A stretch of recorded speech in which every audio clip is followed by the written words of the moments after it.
सर्वप्रथम मैं अपने शिव गुरु के चरणों में कोटि कोटि प्रणाम करती हूँ। माता पार्वती के चरणों में कोटि कोटि प्रणाम करती हूँ। भैया दीदी के चरणों में कोटि कोटि प्रणाम करती हूँ। सभी गुरु बहन गुरु भाइयों के चरणों में कोटि कोटि प्रणाम करती हूँ। मेरा प्रणाम अपने अपने चरणों में स्वीकार करें। सब गुरु बहनों को फिर से एक बार मेरा प्रणाम स्वीकार करें। चर्चा, हमारी ये चर्चा होती है, जैसे हमें बोला जाता है तो हमें यूँ लगता है जैसे सूरज के आगे दिया जलाना। हम इतने तुच्छ प्राणी हैं कि हमें तो कुछ आता नहीं है, लेकिन गुरु के चर्चा लेने के उपरांत मतलब कुछ टूटी फूटी दो शब्द आ गई बोलने के लिए, बस मैं तो यही समझती हूँ। बाकी मनुष्य जन्म एक ऐसा जन्म है जिसमें मनुष्य को मुस्कुराने की कला आती है, बोलने की कला आती है, समझने की कला आती है, समझाने की कला आती है। क्या जानवरों में ये सब कला है? नहीं है ना। तो हम जानवर से बेहतर हैं। हमें भगवान ने मनुष्य रूप जो दिया है, उनसे सब प्राणियों से बेहतर मनुष्य का जन्म है। तो हम मनुष्य को जब सब कुछ आता है तो उसमें से कुछ अच्छे अच्छे ही संस्कार हमारे जो है उसे ही क्यों नहीं अपना आगे किया जाए। हम क्यों दलदल में फंसते हैं, हम क्यों कीचड़ में फंसते हैं, जबकि हमें सब कुछ आता है। हमारी इतनी अच्छी अच्छी गुणवान गुरु बहन लोग हैं। मैं क्या चर्चा दूंगी, आजकल टीवियों में सब में संत महात्मा इतने अच्छे अच्छे आ गए हैं, चर्चा देते हैं, मैं भी सुनती हूँ, बहुत ही अच्छा आनंद आता है। आप लोगों ने भी सुना होगा। और बहुत अच्छे गुणवान सब गुरु बहन लोग हैं यहाँ पे, बहुत अच्छी अच्छी चर्चा देंगी और आता भी है उनको।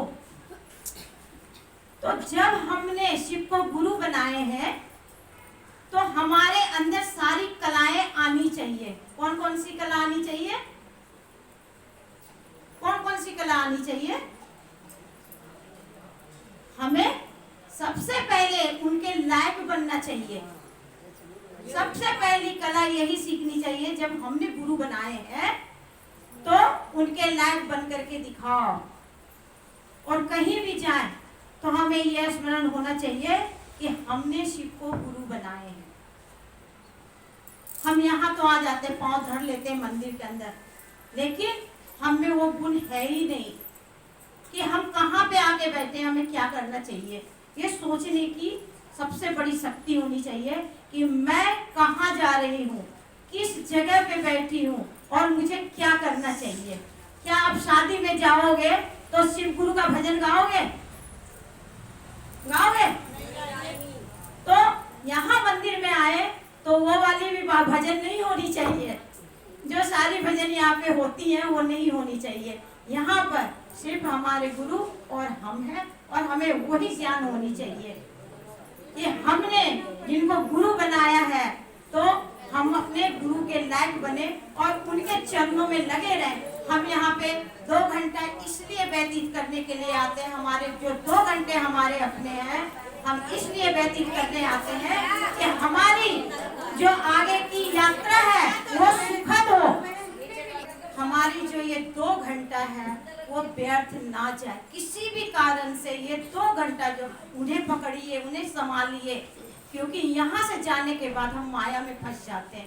तो हम कुछ नहीं कर पाते, चाहते हुए भी कोई कुछ नहीं कर पाता है। आप मंदिर से दरवाजे से निकल के आप देख लो, जैसे ही चर्चा खत्म होती है हम माया में लिप्त हो जाते हैं। तो ये 2 घंटा जो है अपने गुरु के चरण में लगाइए, गुरु के चर्चा में लगाइए, भजन में लगाइए, कीर्तन में लगाइए, जो कि हमारा 2 घंटा और हमारे जिंदगी को सार्थक बना सकता है, हमें गुरु के द्वारे तक ले जा सकता है। हम इतनी मेहनत कर रहे हैं, हमने शिव को गुरु क्यों बनाए? जब हमें कुछ करना ही नहीं है और वही सब करना है मुझे, तो मैंने शिव को गुरु क्यों बनाया? मैं आप लोग से ही पूछती, गुरु बहनों से, क्यों बनाया हमने शिव को गुरु? मैं खुद ही यहाँ पे चर्चा में बैठ रही हूँ, मैं खुद ही कह रही हूँ कि मैं खुद तो मैं भी माया में फंस जाऊंगी। लेकिन ये 2 घंटा जो है कम से कम उसे पकड़ के रखे और उसे अपने जीवन के अंदर उतारे। ना जाने इस चर्चा के माध्यम से कौन सी एक अनमोल सी मोती, वो शब्द रूपी मोती आपको मिल जाए और आपका जीवन सार्थक हो जाए, हम सभी का जीवन सार्थक हो जाए। तो इस चर्चा को कम से कम वेस्ट नहीं करना है मुझे। 2 घंटा यहाँ आकर अगर जो कीर्तन के माध्यम से कुछ मिलता है तो वो भी सुने ध्यान पूर्वक। जिसे कीर्तन नहीं आता है, समझ में नहीं आता है, मैंने सुना आप हिंदी में दो, इंग्लिश में दो, ये दो, आप व्याख्या करते हैं, लेकिन आपको नहीं आता है, आप सिर्फ ताली बजाइए, आपका वो सार्थक हो जाएगा। तो हमें चर्चा के अंदर आकर के बस यही एक अनुशासन रखना है कि हमें 2 घंटा व्यर्थ नहीं करना। यही हमारी श्री गुरु की चर्चा।